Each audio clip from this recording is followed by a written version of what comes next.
Assalamu alaikum wa rahmatullah, bismillah, walhamdulillah, wassalatu wassalam ala rasulillah, wa ala alihi wa sahbihi wa man walah, rabbi shrah li sadri wa yassir li amri wahlul 'uqdatan min lisani yafqahu qawli. Mes frères et sœurs, on continue notre série Un jour dans la vie d'un musulman. On s'était arrêté au repas de fin de nuit de la sunna du Fajr, et maintenant tu t'apprêtes, mon frère, à partir à la mosquée pour faire la prière de Subh.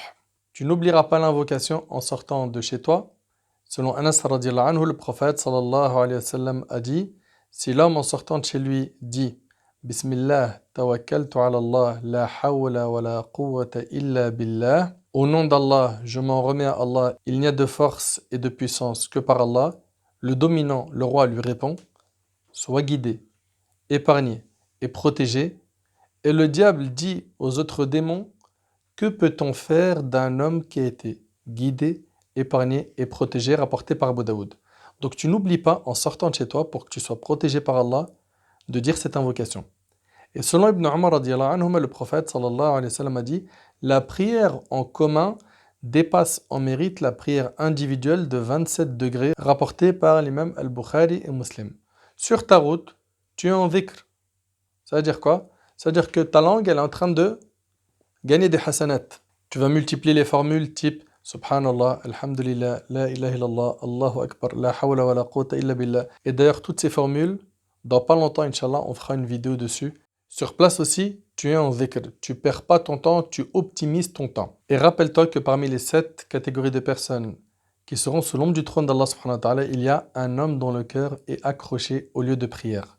Muhammad ibn Khafif, un grand savant, rahimallah, fut éprouvé au point d'être paralysé. Et lorsqu'il entendait l'adhan, il disait: portez-moi et emmenez-moi à la mosquée. Les gens lui disaient: Allah t'a accordé la permission de ne pas prier à la mosquée, tu es malade. Et là il a dit: je sais qu'Allah m'a accordé cette permission, mais je ne supporte pas de ne pas être à la mosquée quand j'entends le adhan. Puis il leur a dit: quand vous entendez Hayya ala salah, Hayya ala al-falah, et que vous ne me trouvez pas dans les rangs, c'est-à-dire dans les rangs de la mosquée, cherchez-moi dans le cimetière. Subhanallah, Allahu Akbar. Regardez la motivation de nos pieux prédécesseurs. Ibn al-Jawzi rahimallah a rapporté que Amr Abu Thabit Ibn Abdullah ibn Zubayr rahimahullah wa radiyallahu anh ne délaissait jamais la mosquée. Il venait même bien avant l'heure de la prière. Un jour, il se retrouva dans le deuxième rang et il a dit: Allah al-Musta'an. Donc il s'est plaint à Allah, puis il a dit: par Allah, je n'ai jamais prié au deuxième rang, j'ai toujours prié au premier rang. Regardez, subhanallah, leur motivation et leur détermination à gagner le paradis d'Allah, subhanahu wa ta'ala, leur attachement au lieu de prière, leur attachement à la mosquée. Et pendant les derniers instants de sa vie, il entendit le adhan du Maghrib, suite à quoi il pleura longtemps. Ils lui dirent: qu'as-tu? Il dit: les gens prient à la mosquée et moi je prie à la maison. Ils lui dirent: mais tu es malade? Il leur a dit: par Allah, tant que je serai en vie, je prierai avec les gens. Portez-moi. Portez-moi pour que je prie à la mosquée. Ils le portèrent et l'emmenèrent, puis lorsqu'il fut dans la dernière prosternation de sa prière, Allah lui prit son âme. Allahu Akbar. Les gens firent leur salutation et ils le trouvèrent prosterné. Ils le bougèrent et s'aperçurent qu'il était mort. Ils dirent à ses fils: quelle est la chose qui lui a accordé cette magnifique mort? Ils dirent: par Allah, chaque jour notre père disait: oh Allah, accorde-moi une belle mort. Nous le questionnâmes: ô père, quelle est cette belle mort que tu veux? Il répondit: qu'Allah prenne mon âme alors que je suis prosterné. Et c'est ainsi qu'Allah subhanahu wa ta'ala accepta son invocation et il mourut prosterné. Les compagnons radiallahu anhum aimaient la mosquée. Ils aimaient faire la prière dans la mosquée. C'était pour eux un plaisir de faire salat fil masjid. Tu arrives à la mosquée, pense à invoquer Allah subhanahu wa ta'ala. Demande à Allah subhanahu wa ta'ala ce que tu souhaites entre le adhan et la iqama. Donc, entre les deux appels à la prière. Pourquoi? Parce que d'après Anas radiallahu anhu, le prophète a dit: l'invocation entre l'adhan et l'iqama est exaucée. Donc, invoqué, rapporté par Abu Ya'la.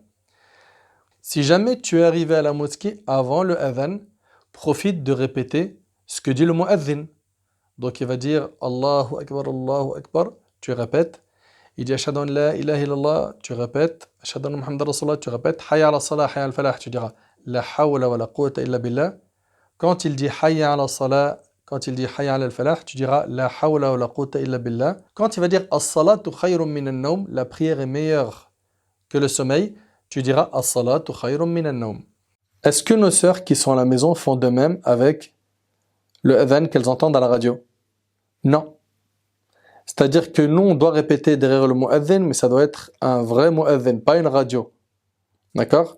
Et à la fin du adhan, on dira Allahumma rabba hadhi ad-da'wati at-tamma was-salati al-qa'ima ati Muhammad al-wasila wal-fadila wab'athu maqaman mahmoudan alladhi wa'adtah. Et ça, on ne le dit pas après avoir écouté l'adhan à la radio. Non, il faut que ce soit un mu'adhin physique. D'accord? Et pour ce qui est de notre sœur, elle a le droit d'aller à la mosquée avec son mari, si elle le souhaite. Le prophète sallallahu alayhi wa sallam a dit « N'interdisez pas aux servantes d'Allah les mosquées d'Allah » et c'est rapporté par Muslim.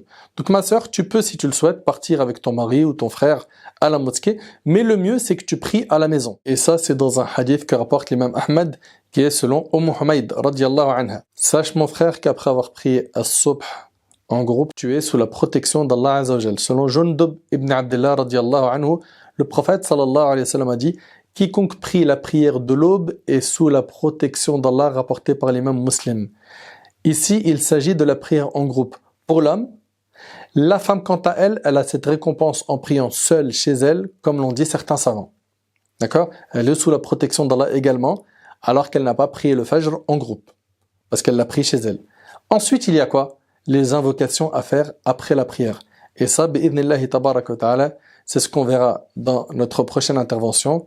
Qu'Allah subhanahu wa ta'ala fasse que ces rappels soient profitables. Qu'Allah azza wa jal nous permette de les mettre en pratique. Hadha wallahu a'lam. Subhanakallahumma bihamdik. Ashhadu an la ilaha illa ant. Astaghfiruka wa atubu ilayk. Wassalamu alaykum wa rahmatullahi wa barakatuh.